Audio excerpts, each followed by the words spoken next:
Manda, hein, Vitor Birner, porque eu vou falar uma coisa, a sequência do São Paulo, mesmo com aquela eliminação pro Lanús, que é uma eliminação, é um negócio pesado, é ruim, ainda mais do jeito que foi, mas você pega lá 4-1 no Flamengo, aí o 4-3 no Lanús, com virada, etc. Aí você tem vitória sobre o Goiás, ali na conta, mas venceu.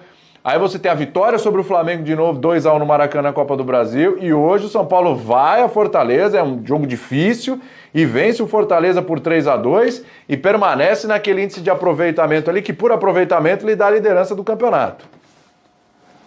O assunto arbitragem eu deixo para depois ou eu posso já abordá-lo? Vai atropelando, não vamos blocar não, vai atropelando, vamos embora.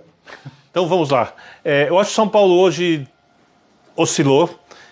São Paulo, ele parece que agora com o Diniz ele finalmente tem um modelo de jogo que pelo menos funciona em parte dos jogos, ou dependendo de quem atua na equipe, do nível de atuação de alguns jogadores, Daniel Alves, Gabriel Sara, Luciano, Brenner, ele funciona por mais tempo durante as partidas. Quando esse modelo funciona, o São Paulo é um time bem competitivo, é um time difícil de ser vencido, porque o São Paulo é um time que machuca os adversários com a bola. São Paulo é perigosa, que cria oportunidades, que tem alternativas pelos lados, mesmo não tendo velocistas jogando em ambos. Tem alternativas pelo meio, tem uma jogada aérea na frente razoável para boa. Então o São Paulo, com a bola, o São Paulo é perigoso. Sem a bola, o São Paulo continua sendo uma equipe um pouco vulnerável, muito por erros individuais e por causa dos seus limites de elenco.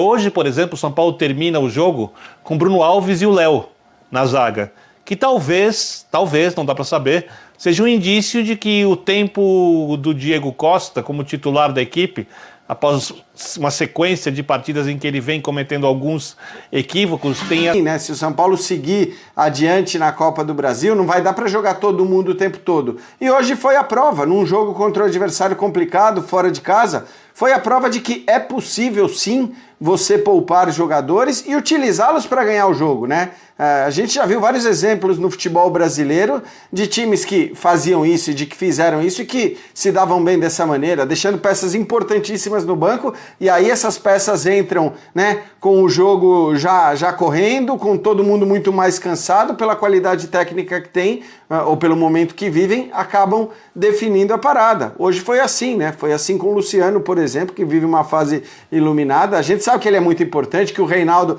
apesar de muito criticado em vários momentos, também é importante, sobretudo no apoio, como falou o Birner, né? O Igor Gomes entrou já mais para o finalzinho, mas enfim, eu acho que esse deveria ser o procedimento do Fernando Diniz realmente daqui para frente, claro, se o São Paulo continuar na Copa do Brasil, porque se cair da Copa do Brasil, aí não tem mais discussão. O Brenner e o Luciano, essa dupla aí, ô Mário Marra, é fase ou é realidade? Não, é realidade, atualmente é realidade. Ele já tem um número muito legal de gols, de participação em gols, em jogadas também, em criação de jogadas para outros. O Luciano hoje entrou muito bem, o Brenner não fez gol, até vacilou em algum momento, mas se a gente voltar um pouquinho ao jogo da Copa do Brasil, algumas vezes nós vimos o Brenner voltando para auxiliar numa saída de bola, o Luciano voltando para auxiliar numa saída de bola. O Brenner é o cara lá da frente, e ele voltava para auxiliar, e não foi uma vez ou duas, isso aconteceu no jogo. Então, para mim é completamente consolidado, essa dupla de ataque, se dá para falar que é dupla, para mim é completamente consolidada. Eles estão entrando em variações para minimizar alguns problemas que o São Paulo apresenta. O Fernando Diniz está contando com eles com algo além que é realmente a atribuição da função deles. Então, para mim, está consolidado. Esses dois são titulares. E hoje, o Vitor destacou o Rodrigo Nestor, em algum momento do jogo, William, inclusive no lance do gol da falta, era só ele, né? Era ele que tinha que vir. Porque o meio do Fortaleza tinha mapeado completamente o funcionamento do meio-campo de São Paulo.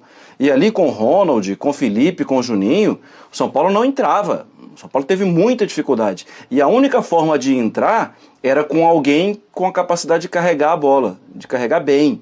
E o Nestor fez isso. Isso também mostra para mim um bom conhecimento do elenco. Eu sei que já tem mais de um ano que o Fernando Diniz está à frente do São Paulo, mas a gente vê técnicos com muito pudor na hora de colocar um jogador. E o Diniz colocou o Nestor hoje e usou dele uma grande característica, que é essa de chamar o jogo. E ele foi muito bem. Sem dúvida. E outra coisa, né, André? Se a gente parar para pensar, a gente falou do Nestor, ao Sara, que está jogando muito. Né? É bom a gente citar o Brenner, que hoje não foi tão bem, mas tem jogado muito também. O Luciano é a única contratação da era Diniz e também indicação do Diniz. Quer dizer, muito do que tem acontecido de bom para o São Paulo, muitas das virtudes do São Paulo, elas estão absolutamente conectadas com decisões e escolhas do Diniz também, o André. E no meio das críticas, e não só falando do jogo de hoje, mas nessa temporada acidentada do São Paulo, a campanha no Campeonato Brasileiro, você olha para a tabela de pontuação, vê a quantidade de partidas que o São Paulo ainda tem a fazer, faz a conta dos pontos perdidos e você vê o São Paulo ainda mais acima, pelo menos em potencial, do que está agora. E num período de tantas críticas em que o técnico teve sob risco de perder um jogo e ser mandado embora algumas vezes, provavelmente mais vezes do que a gente imagina, eu fico com o aparecimento de um jogador jovem como o Gabriel Sara, que, tudo bem, amostra pequena, mas ele deu o passe para um dos gols do São Paulo no Maracanã pela Copa do Brasil. Não foi um passe simples, não foi uma coisa absurda também, mas se elogiamos o passe do Thiago Maia hoje, eu não estou fazendo uma comparação absolutamente milimétrica entre os lances. Eu estou falando de reação rápida, tomada de decisão, parte técnica, a chance que o passe cria para um companheiro, são lances semelhantes. Ele deu esse passe, hoje ele foi destaque de novo. É um jovem jogador, emergindo ao time titular numa época tão difícil, jejum de títulos, comissão técnica sempre balançando, diretores também balançando, torcida descontente na maior parte do tempo, exceto agora que parece que o São Paulo deu uma engrenada. Então, assim, as condições são muito mais difíceis para esse tipo de jogador do que a gente imagina. E eles estão aparecendo no São Paulo também.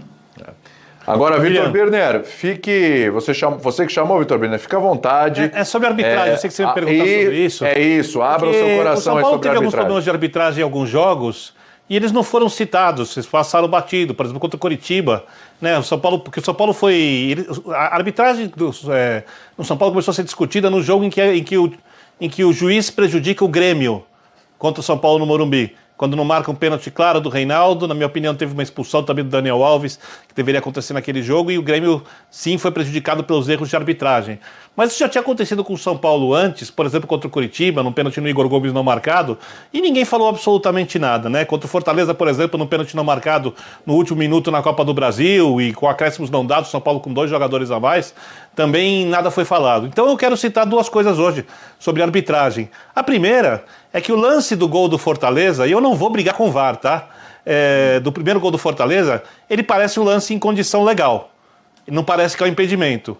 Quer dizer, parece que o lance foi um lance feito de maneira irregular. Parece que é um impedimento. Mas, de repente, o VAR confirma a jogada. Perfeito, não discuto. Mas a imagem não apareceu. Eu não sei se ela já apareceu depois que começou a linha de passe, se ela não apareceu, mas é muito curioso. Procura-se uma imagem. Isso não pode. Não. Isso aí não pode. As imagens... Mas essa imagem com o Wellington Paulista e o Marcelo Lima Henrique mal posicionado marca a falta. E no cruzamento dessa falta o São Paulo toma um gol de empate, que poderia ter mudado completamente a história do jogo. Então eu acho que é bom que a gente cite isso, porque como as pessoas têm dito coisa aqui, coisa acolá, eu tenho lido tal, porque o Caboclo é ligado à direção do São Paulo, e eu conheço como é que funcionam os bastidores do São Paulo, o tipo de ligação, como é que funciona a CBF. Se tivesse alguma coisa aqui, eu falaria sem nenhum constrangimento, sem nenhum pudor, sem nenhum problema, porque eu detesto futebol em que a arbitragem gera resultados. Eu gosto de futebol em que os atletas, errando ou acertando, sejam os responsáveis pelo resultado. Eu diria, e mais um detalhe que acho que vale citar, tem falado muito sobre a maratona que o Flamengo enfrentou, a gente criticou bastante a maratona, um absurdo o Flamengo ter feito aquela sequência de 4 jogos em um final de semana para o outro, quer dizer, é um absurdo, mas vale lembrar que o São Paulo tem... Os clubes toparam, pode acontecer com outros, hein? Não, então, mas só vale lembrar que o São Paulo, desde que começou o Campeonato Brasileiro... Estou falando isso porque estão citando o São Paulo. Se fosse outro clube, eu citaria outro clube. O São Paulo tem um jogo menos que o Flamengo. né? Porque o São Paulo tem 2 jogos da Copa Sul-Americana que o Flamengo não fez. E o São Paulo teve seus jogos remarcados que, se o São Paulo tivesse avançado na Sul-Americana ou na Libertadores, seriam encavalados não em jogos do Brasileiro. O São Paulo teria que jogar dia sim, dia não, antes de mata-mata de Libertadores ou de Copa Sul-Americana. Quer dizer, o calendário tá todo errado, tá tudo errado, mas daí para falar que tem alguma manipulação, alguma coisa, eu acho bem complicado. Só isso. Só é engraçado, William, que assim, para mim a prova de que não havia e não houve nenhuma má intenção nesse jogo é que se houvesse qualquer má intenção da equipe de arbitragem ou do VAR, o gol anulado do Fortaleza também não seria anulado. Então a torcida do Fortaleza também está reclamando muito de um lance. Eu acho que a questão para mim ela é da transparência do VAR, que é um dos problemas do VAR. A demora, hoje a gente viu de novo em 4 ou 5 jogos o VAR demorando mais do que 3 minutos, né? O tempo todo, quer dizer, ou você não tem a imagem, ou se tem com a linha que a gente não consegue chegar a conclusão alguma. E só mais um pontinho em relação a essa transparência do VAR. Importante destacar o que aconteceu hoje. Foi a primeira vez que eu vi. Se vocês viram em algum outro jogo, me digam. Mas foi a primeira vez que eu vi. A gente ouvindo claramente, por conta da transmissão do Premier, o árbitro falando com o árbitro de vídeo lá em cima na transmissão de Palmeiras e Fluminense, né? O Voaden conversando. Não, quero ver a mão direita. Bateu na mão direita também? Ou foi só na esquerda? Tá, mas ele tá pegando. Tá bom, então tá. Então eu vou dar o pênalti e a cartão pro 17. Quer dizer, a gente ouviu e teve ali muito claro o que foi dito, o que foi explicado.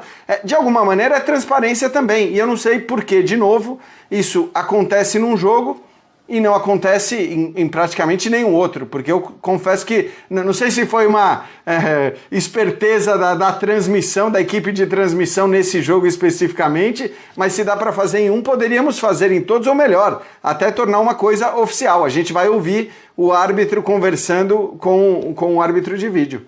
Me parece